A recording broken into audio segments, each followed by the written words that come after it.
Imagine legally depositing a $500,000 charitable grant into your organization's bank account. Right. But then, looking the IRS dead in the eye and filing a tax form, declaring your ministry made less than $50,000 that year. Yeah, it's a staggering discrepancy. It really is.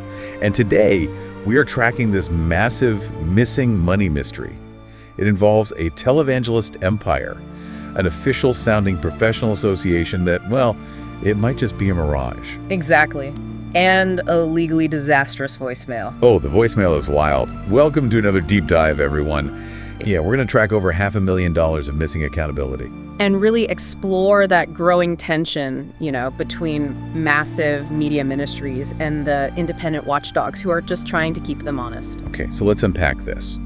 To understand how a financial discrepancy of this massive scale even happens, we first have to look at the man at the center of the story. And the massive platform that essentially made his finances everybody's business. Yeah, so the central figure here is Dr. Doug Weiss. And historically, he built his career as a marriage counselor and a sex therapist. Right. He runs an organization called Healing Time Ministries. And he's also the founder of the American Association for Sex Addiction Therapy. Which, all of that sounds like a very standard portfolio for a successful counselor. Totally. He has a ministry, he has a professional association, but the entire landscape of his career shifted dramatically because of one major catalyst. Right, the passing of Marcus Lamb. Exactly. Marcus Lamb was the founder of the Daystar Television Network. Which, if you don't know, operates as one of the absolute largest Christian television networks in the United States. We are talking about a broadcasting juggernaut here. It has global reach. Massive reach. And sometime after Marcus passed away, Dr. Doug Weiss married his widow, Joanie Lamb. And overnight, Weiss goes from being a, relatively well-known counselor in his specific niche, right, to a co-host on this absolute behemoth of a network. And the source makes a really distinct point here about the nature of a platform that large. Yeah, the spotlight changes things. It does, because when you step onto national television, and every day people start donating to your ministry because they see your face on their screen. And they trust your message. Exactly, they trust you. When that happens, your finances undergo a fundamental shift. You are now operating in the public trust. Right. And with massive influence comes an absolute requirement for massive public accountability. You would think so, yeah. But when an overnight televangelist star inherits that kind of platform, the internal network executives, well, they might not be incentivized to ask tough financial questions. Not as long as the programming is working and bringing in viewers. Exactly. And that is exactly where outside watchdogs have to step in. Which brings us to the Trinity Foundation. Yes. Groups like the Trinity Foundation exist for this specific reason. They are a Dallas, Texas-based ministry watchdog group, and they have been trapping the flow of money, the private jets, the real estate. The tax filings. Yeah, all of it in the Christian television world for decades. They know every trick in the book. They really do. And they started digging into Doug Weiss's ministry finances back in December of 2024. And what they found is the core of our mystery today. So they uncovered a paper trail, starting with a highly reputable philanthropic entity. The Carl H. and Edith B. Lindner Foundation. Right. And the Lindner Foundation gave actual verified grant money to Weiss's nonprofit Healing Time Ministries. Specifically, in 2022, they provided a $400,000 grant. $400,000. Wow. And then the following year, in 2023, they gave another $150,000. Okay, so just doing the math, we are tracking a total of $550,000. Flowing directly into Healing Time Ministries over a 2-year period. And we know this for a fact because the Lindner Foundation is a legitimate charity that meticulously reports its outgoing grants, right? Exactly. They file all their paperwork. But here is the mechanism of how this whole thing just unravels. Yeah, tell them about the IRS forms. So when you run a nonprofit in the United States, you are required to file a form with the IRS called a 990. Right, it's like the ultimate transparency document. It really is. It shows the public where your money came from, what your executives are paid, how the funds were distributed. But the IRS has different versions of this form, depending on your revenue. Yes. Yeah.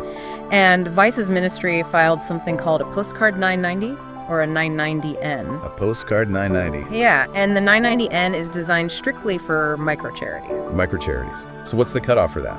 The rule is absolute. You are only allowed to file a postcard 990 if your organization makes $50,000 or less in a given year. Okay, wait. Let's just pause and do the math on that. Let's do it. In 2022, Healing Time Ministries receives a single documented grant of $400,000. Right. Yet they file the postcard 990 declaring they made $50,000 or less. Yes. And then in 2023, they receive $150,000. And again, they file the postcard 990 declaring 50 grand or less. That makes no sense. I mean, it's like depositing a winning lottery check in your bank account, but telling the taxman you only made money from a weekend lemonade stand. That is a perfect analogy. And you're probably wondering how the IRS system doesn't just instantly flag a $400,000 deposit on a $50,000 form. Yeah, wouldn't alarm bells just be going off at the IRS? You'd think so, but the reality is that the 990N is essentially a digital honor system. An honor system? Wow. Yeah. It's an automated e-postcard. It's meant to save tiny charities from paying huge accounting fees. Oh, I see. So the IRS computers are not cross-referencing the Linder Foundation's outgoing grants against Weiss's incoming receipts in real time. So it's like using the self-checkout lane at the grocery store. Right. And ringing up a prime steak as a banana. Exactly. The machine just accepts the input until a human auditor actually stops to look at the receipt. And in this case, the Trinity Foundation essentially acted as that human auditor. They did. They looked at the Linder Foundation's outgoing receipt and compared it to Weiss's incoming declaration. And the math is just structurally broken. Over $500,000 is unaccounted for in the public record. It's a massive red flag. But while broken math is one thing, the Watchdogs' investigation into Weiss's other entities revealed something else. Right. The structural integrity of his organizations might be just as questionable. Yeah, let's talk about this. This brings us to the American Association for Sex Addiction Therapy. Yes. Because if you hear that name, your brain immediately fills in the blanks, Absolutely. You picture a board of directors. Right. A professional licensing body, strict bylaws. A massive nonprofit institution governing the ethics of therapists all over the country. Exactly. It projects profound institutional authority. But according to the source, it projects an illusion. An illusion. Yeah. The Trinity Foundation actually told the Colorado State Records and discovered that this association, quote unquote, is not a registered nonprofit at all. Wait, really?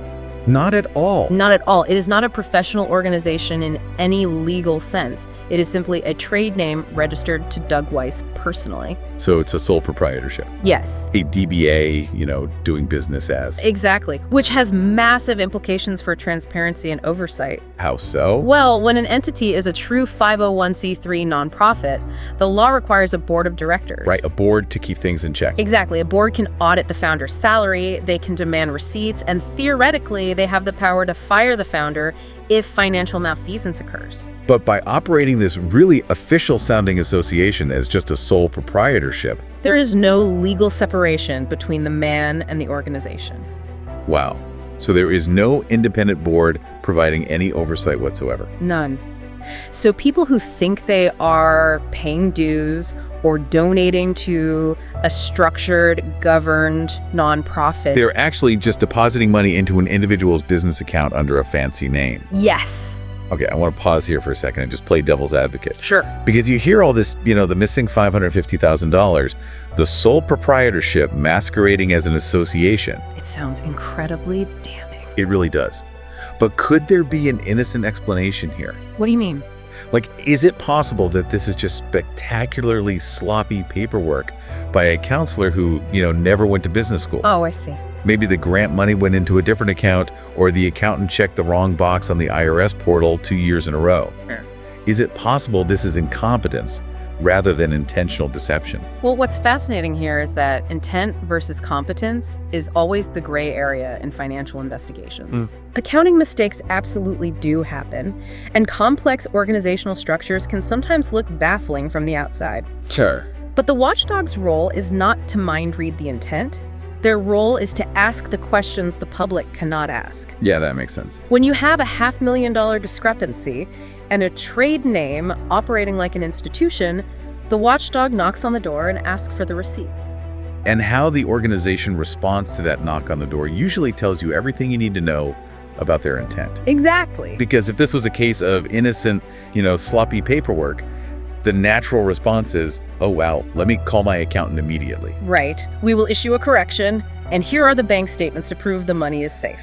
But instead, the situation escalated into legal threats. Yes, which introduces a truly fascinating timeline. Let's get into the timeline. The timeline is really the pivot point of this entire story. So the Trinity Foundation published their initial article exposing these financial discrepancies in December of 2024. Okay, December 2024. Fast forward over a year later to February 2026. Which is when the host of the Truth and Spirit Network recorded the video we are analyzing today. Exactly. In February 2026, the Trinity Foundation receives a voicemail directly from Dr. Weiss. The famous voicemail. And in this voicemail, he threatens to send a cease and desist letter demanding they take down the article, claiming the information is false. Okay, let's talk about the legal mechanics of that threat because it backfires spectacularly. It really does. So the Trinity Foundation is based in Texas, and under Texas state law, the statute of limitations for libel, which means suing someone over a published article you claim is false and damaging, is strictly limited to 1 year. 1 year. Exactly 1 year. And this law exists specifically to prevent wealthy individuals from indefinitely threatening journalists and publishers with litigation. Right, so once 365 days pass from the date of publication, the window is permanently closed. But the article was published in December 2024. And the threatening voicemail was left in February 2026. He is months past the deadline. He literally has no legal standing to sue them. None. If he filed the paperwork, a Texas judge would throw it out immediately for lack of jurisdiction. Absolutely. So you have to ask yourself, why threaten to sue a watchdog organization when you legally cannot do it? That is the question. Is it an intimidation tactic? Like, is he hoping the Trinity Foundation just doesn't know the law and gets intimidated into deleting the article? Or did he completely fail to consult a lawyer before making a legal threat on a recorded line? Right. I mean, it is a remarkable strategic failure either way. It really is. If he was bluffing, trying to intimidate a seasoned watchdog group that has been dealing with high-powered televangelist attorneys since the 1980s, I mean, that is an incredibly poor calculation. They know the statutes of limitations better than anyone. Exactly. And if it was sheer ignorance of the law, well, it demonstrates a severe lack of competent legal counsel. Yeah, threatening a lawsuit you are legally barred from pursuing is a terrible look, especially when the alternative is simply providing the correct tax forms. Right. And the Trinity Foundation, they did not flinch. Not at all. They didn't panic. They didn't consult their own lawyers to pull the article down just to be safe. They essentially called his bluff. Yeah. And they actually used that voicemail as an opportunity to dig even deeper into the missing paperwork. Which is great journalism. Pete Evans, the president of the Trinity Foundation, he really represents the gold standard of accountability journalism in this moment. What did he do? He listens to this legally baseless voicemail, picks up the phone, and calls Dr. Weiss back. Just calls him directly.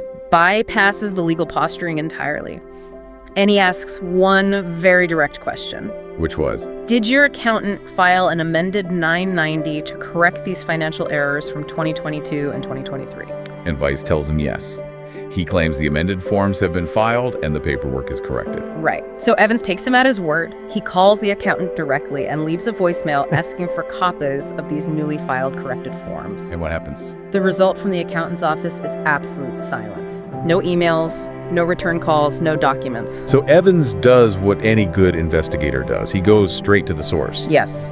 He logs into the IRS's public search tool, which is a database anyone can use to pull up the tax filings of a registered nonprofit. Right.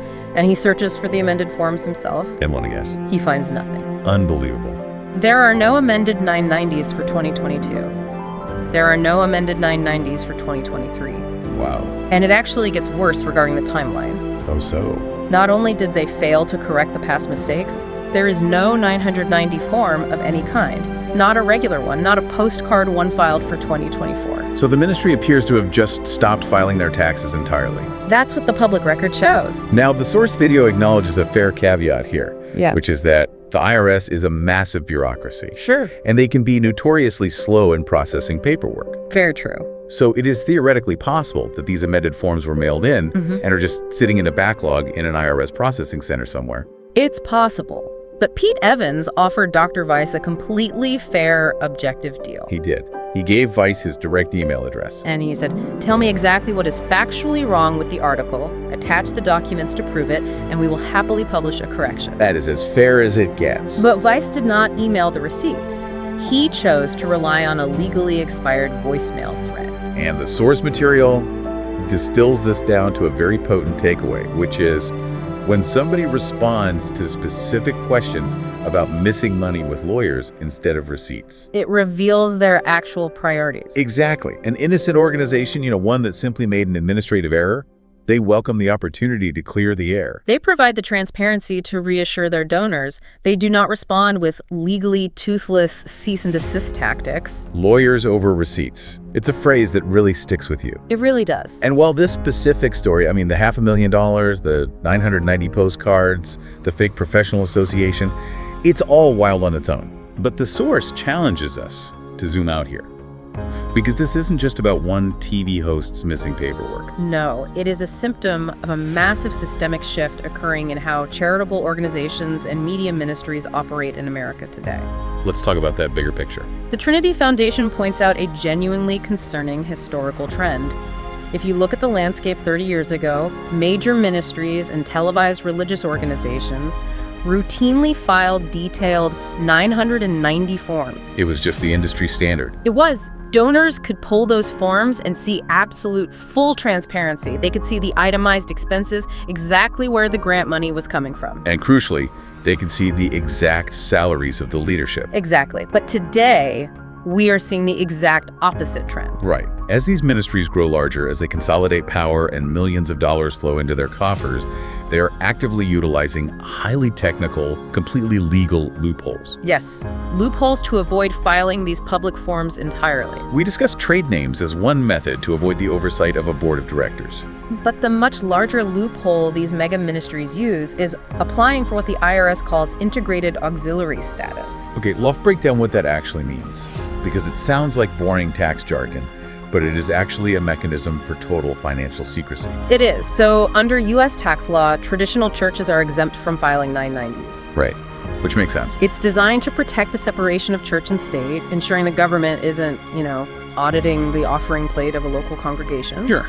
But integrated auxiliary status allows a massive media network or a parachurch ministry to legally claim that they are intrinsically tied to and internally supported by a church. Ah, I see. And by securing that status, a television network generating millions of dollars in ad revenue and donor contributions slides under the exact same protective umbrella as a small local church. Wow. So they are granted permission by the IRS to simply stop filing public financial disclosures altogether. Exactly. The paradox is striking. These organizations are actively reducing their public transparency at the exact moment in their growth when their financial footprint requires the most oversight. They literally become a financial black box. And it is entirely legal. This is why you should care about this. Even if you've never watched a single minute of Daystar TV and have never heard the name Doug Weiss before today. It's about something bigger. It is fundamentally about the social contract between everyday people and the institutions they support. The source brings up some really vivid examples to ground this in reality. Yeah, think about the grandmother. Right. The grandmother living on a fixed income who sends in her $20 a month because she deeply trusts the person she sees speaking on her television screen. Or the young couple who sacrifices a portion of their paycheck to donate to a ministry because they genuinely believe in the mission being broadcasted. Those everyday donors are the ones who suffer when accountability vanishes into legal loopholes. They are operating on faith. They're trusting that the organizations they fund are acting as good stewards of their resources. And when a ministry replaces transparency with structural illusions and legal threats, they are completely breaking that fundamental trust. Absolutely. Let's pull all this together. We started with a man stepping into the glaring spotlight of a national television platform. We tracked $550,000 of grant money, effectively hidden behind the automated honor system of a postcard tax form meant for tiny operations. Yeah. We unpacked the structural illusion of an official-sounding professional association that turned out to be a sole proprietorship operating without a board of directors. Just a trade name. And we watched a veteran watchdog group face down a legally toothless cease and desist threat that arrived a full year after the statute of limitations had already expired. It really serves as a profound case study in the modern mechanics of institutional accountability. It really does. It highlights the vital role of independent watchdogs who are actually willing to do the tedious work of comparing foundation grants to public filings. Thank goodness for them. But it also leaves us with a critical, broader issue to consider regarding the future of charitable giving. Which is what?